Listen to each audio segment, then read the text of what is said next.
Queridos irmãos, a paz do Senhor, passando aqui para mais uma vez nós refletimos na palavra de Deus. E dessa feita eu quero falar com vocês acerca da consciência como o tribunal interior.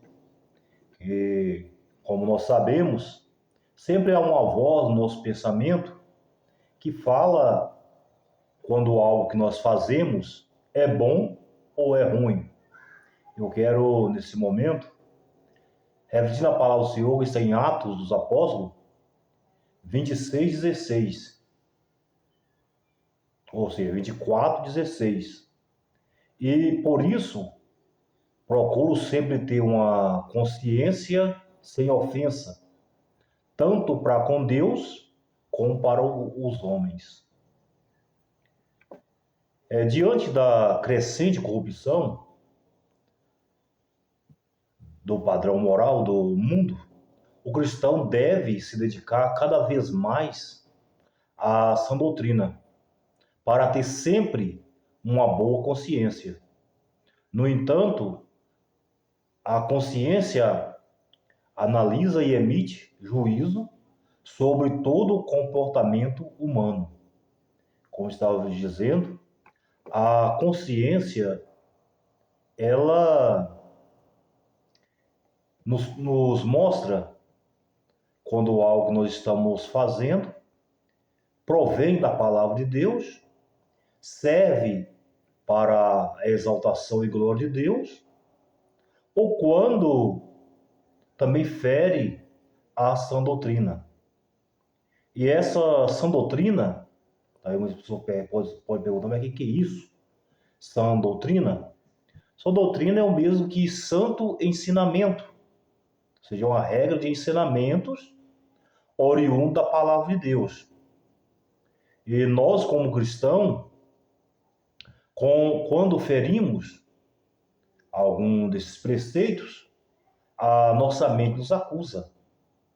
A nossa mente toca em nós para que nós venhamos estar consertando, estar nos endireitando na presença de Deus. E quero também falar acerca de alguns pontos que podem nos ajudar a ter uma consciência sadia. O primeiro é: a fé e a consciência pura devem caminhar juntas. Então, se nós temos fé, e a palavra de Deus fala que sem fé é impossível agradar a Deus, então nós devemos ter essa fé em uma sã consciência. Ou seja, se nós temos fé, nós devemos agir de acordo com essa fé. Não tem como falar que estamos servindo a Deus, estamos amando a Deus, e ao mesmo tempo contrariar a sua vontade. E nós sabemos que a palavra de Deus é a vontade de Deus, é a revelação de Deus aos homens. E a consciência é dada por Deus como um senso moral inato, mas sofreu deformação após a queda do homem. Então ali Deus deu ordem a Adão e Eva que não comessem do fruto proibido, porque no dia que dele comesse, certamente eles iriam morrer. Mas ali a palavra de Deus fala que apareceu ali a serpente e induziu Eva a comer aquele fruto, colocando até em dúvida a palavra de Deus, falando que se eles comessem deles, eles não iam morrer. Mas Deus sabia que eles iam ser semelhante a ele, conhecedor do bem e do mal. E eu me lembro que o apóstolo Paulo disse: maldito homem que sou, quem me livrar do corpo desse mal? Porque o bem que quero, isso não faço. Já o mal que não quero, esse faço. Então, o que adianta o homem ter conhecimento do bem e do mal, mas não ter domínio sobre o bem? Seria bom se nós pudéssemos ter completo domínio do bem, tanto em nossa maneira de pensar, em nossa maneira de agir, porque nós pensamos em agir de uma maneira e, por muitas vezes, acabamos agindo de outra maneira, ferindo até mesmo o nosso conceito. Muitas vezes pensamos mal das pessoas que nos rodeiam, pensamos mal sobre algo que é nos determinado fazer, ao passo nós devemos estar procurando, buscando a Deus, para que Ele venha firmar a nossa mente naquilo que é certo, naquilo que serve para edificação. E segundo, devemos nos preocupar com a consciência dos outros. Está em 1 Coríntios 8, do 10 ao 13. O que nós podemos pensar, mas como assim preocupar com a consciência dos outros? Já não basta a minha própria consciência me acusando de dia e de noite? Mas eu quero falar aqui, meus amados, é sobre algo que por muitas vezes nós julgamos estar correto. Ou seja, para nós aquilo não nos acusa. Nós temos a boa consciência com Deus. Mas já a outra pessoa acha que aquela forma de procedência é errada. Embora pode ser que nem sequer seja assim. Mas se vai ferir ali a consciência daquela pessoa, vai levar aquela pessoa a pecar, é melhor que nós não praticamos tal ato. O apóstolo Paulo falou que seria bom que o homem não bebesse vinho e nem comesse carne. É claro que esse contexto aqui está falando ali acerca das coisas que é sacrificada aos ídolos. Porque muitas pessoas, o ídolo, ele nada é no mundo. O ídolo não tem poder sobre nada. Mas há quem pensa que eles têm poder. Então ali a pessoa, essa carne aqui foi sacrificada. Não, mas isso aqui não tem nada demais com essa carne, eu vou comer. Vou apenas vai comer, vai entrar na minha barriga e vai ser expulso no outro dia. Mas a outra pessoa pensa que aquilo vai afetar o seu corpo. Aquilo vai afetar a sua consciência, vai afetar a sua maneira de servir a Deus. Então nós não devemos de maneira nenhuma permitir que essas pessoas venham ter conhecimento, talvez de nossas práticas. Pode ser que algumas pessoas gostam de beber um vinhozinho, talvez não se embriaga, tem pleno controle, mas tem que ver que há outras pessoas que não têm controle, que são pessoas adictas. Então é melhor não beber. Você vai ter que optar por não beber para não ferir a consciência da outra pessoa. Há coisas, há vestes também, que as pessoas falam, não, mas o homem vestir bermuda é pecado. A mulher vestir bermuda é pecado. Ou seja, a mulher vestir calça comprida, mas não é pecado, nós sabemos que não é. Mas há pessoas que pensam que é. Então, de modo que essa pessoa gosta de usar uma bermuda, até que de forma decente, ou a mulher gosta de usar uma calça comprida, até que de forma decente, não vai fazer assim na presença dessas pessoas. E assim estará também zelando da consciência dessas pessoas. A consciência, ela atua como um tribunal interior que acusa, mas também defende. E também julga a nossa atitude diante de Deus e dos homens. Então, se nós formos sair de uma maneira, se estamos procedendo de uma maneira, e aquilo está falando, naquele momento vem aquele desconforto, é melhor nós parar. Porque aí está, com certeza, desagradando a Deus, e está sendo mal visto também pelos homens. Porque as coisas que agradam a Deus, com certeza irá ter boa aprovação pelos homens. Mas se há algo em nós que desagrada a Deus, com certeza também não terá aprovação de muitos homens. Ou seja, aquelas pessoas que realmente querem ter um compromisso com Deus. E a consciência, ela nos regula a nossa conduta perante o Estado, ou seja, o nosso país, as leis cívicas. A nossa consciência, ela, quando está pautada na palavra de Deus, Nós não iremos fazer nenhuma infração de ordem nenhuma, nem infração contra os nossos vizinhos, nem muitas pessoas colocam o som com volume bastante alto, nem infração de trânsito, nem outras infrações que infringem a lei de modo geral, porque nós sabemos que, como embaixador dos céus, nós estamos aqui no mundo representando o céu. Então nós devemos agir de maneira que o nome de Deus venha a ser glorificado por nosso intermédio. As pessoas vêm olhar para nós e vêm a ver que de fato nós fazemos a diferença, que nós somos realmente pessoas tementes a Deus. E a consciência pode ser corrompida ou enganada. Se a pessoa pode achar que uma coisa é certa e aquela coisa não está certa. E só funciona corretamente quando guiada pela palavra de Deus e pelo Espírito Santo. Então a nossa consciência ela tem que estar alinhada com a palavra de Deus, como eu disse a princípio, e tem que estar também sendo dominada pelo Espírito Santo. Porque se não for assim, ela vai acabar sendo cauterizada. A pessoa que não tem o Espírito Santo, ela vai descobrir as regras santas da palavra, da Bíblia Sagrada, mas aquilo não vai lhe tocar. Somente o Espírito Santo é que nos convence de pecado, é que nos mostra quando algo está errado. E é ele que trabalha, podemos dizer assim, lado a lado com a nossa consciência, imputando-nos o que é certo e também o que é errado, o que glorifica e o que não glorifica a Deus.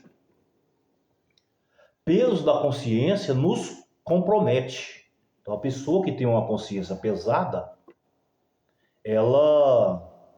o seu comportamento será um comportamento desconfiado, como nós costumamos dizer.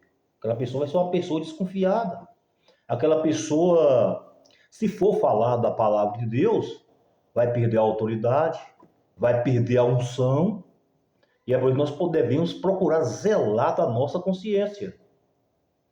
Então, ter a consciência firme, a consciência pautada na palavra de Deus, para que quando nós não for apresentar ou representar Deus diante dos homens, nós esteja convicto daquilo que nós estamos falando e daquilo que nós estamos vivendo também. Eu creio que até daí vem um ditado que diz: fulano tal fala, mas não vive. Fulano tal prega, mas não vive o que ele prega. É claro que como a pregação, eu creio que é uma revelação do Espírito Santo, ela vai vir, muitas vezes, se a pessoa viver ela. Mas a partir do momento que a pessoa pronunciou aquilo, saiu pelos seus lábios, então aquela pessoa vai estar, sim, obrigada a viver de acordo com o que ele falou. Porque primeiramente, a palavra de Deus, ela nos corrige, a nós que somos pregadores. Primeiramente, ela fala conosco acerca da consciência e muitas coisas que nós falamos. Primeiramente, o Espírito Santo, ou a minha consciência, ou a palavra de Deus, está falando comigo. Então aqui eu tenho também que ter um senso para poder captar o que é certo e o que é errado. Porque muitas pessoas, muitos pregadores, ao pregar, ali eles pregam batendo na igreja. Mas esses são os chamados santarrões, ou santarrão. Mas nós sabemos que nós devemos ser santos, assim como o Senhor é santo, mas nunca santo aos nossos olhos, porque quem de fato vai declarar que nós somos santos, primeiramente é Deus, e depois as pessoas também que nos rodeiam, né? Haja que nós devemos ter em mente que nós somos observados o tempo todo, principalmente aquelas pessoas que fazem uso da palavra de Deus para pregação. Nós somos observados o tempo todo e devemos ter o maior zelo, o maior cuidado para que as nossas atitudes não venham levar as pessoas a se escandalizarem, mas sim glorificar a Deus. Apesar de sua grande importância no exercício de juízo moral, o pronunciamento não tem poder absoluto ou definitivo. Se o pronunciamento da nossa consciência, ela não tem poder absoluto, porque primeiramente, ela é pautada na palavra de Deus. Ela tem que ser segundo a palavra de Deus. Então, ela não tem poder para nos levar a perder a nossa alma. Porque até a palavra de Deus fala que se o nosso coração nos acusa, nós devemos recorrer a Jesus Cristo, que é o nosso advogado, que é aquele que derramou seu sangue, para que, por intermédio do seu sangue, do sacrifício vicário, nós chegássemos à salvação. Se a nossa consciência não nos acusa, devemos ter paz com Deus. Mas se ela acusa, nós devemos recorrer a Jesus, recorrer a Deus em nome de Jesus, que perdoa os nossos pecados. Porque o sangue de Jesus Cristo, ele purifica a nossa consciência. Aquele sangue derramado uma vez, mas que de uma vez por toda purifica a alma, o coração de todos aqueles que crêem. Devemos sempre nos submeter humildemente, ainda que a nossa consciência não nos acusa. Se a nossa consciência não nos acusa, nós estamos procedendo de forma correta, mas mesmo assim nós devemos ser humildes. Porque se nossa consciência não nos acusa e nós pensarmos que somos os tais, que somos os melhores, aí, como já disse, nós estamos sendo santarrões e não santos. E não pessoas que estão sendo justificadas por Deus. De maneira nenhuma nós seremos justificados. É semelhante o fariseu e publicano que subiram ao templo para orar. Ali, enquanto o fariseu orava de si para si, dizendo: Senhor, desgraça dou, porque não sou roubador como os demais homens, devolvo o dízimo, jejuo, não sou como esse publicano. O publicano apenas batia no seu peito e dizia: tenha misericórdia de mim, Deus, porque sou pecador. Então nós devemos ser humildes, portar de formas humildes, mesmo que nós estamos tendo forças e graça diante de Deus para vencer os pecados, para vencer os assédios dessa vida. Nós devemos proceder de forma humilde, porque está escrito também na palavra de Deus: quem está de pé, cuide para que não caia. Então, como nós vamos julgar alguém hoje, se amanhã nós estamos sujeitos a cair no mesmo erro? Ou talvez até mesmo em um erro até maior do que o erro que aquela pessoa está praticando. Mas graças a Deus nos dá vitória por nosso Senhor e Salvador Jesus Cristo. E para concluir, nós devemos manter a nossa consciência sempre pura, renovada, iluminada por meio do estudo da Escritura Sagrada, ou seja, da Bíblia. Devemos estar estudando cotidianamente, ou seja, não devemos atá-la ao nosso coração, porque ela é a nossa regra de fé e prática. Então nós ela é o nosso manual de conduta e regra.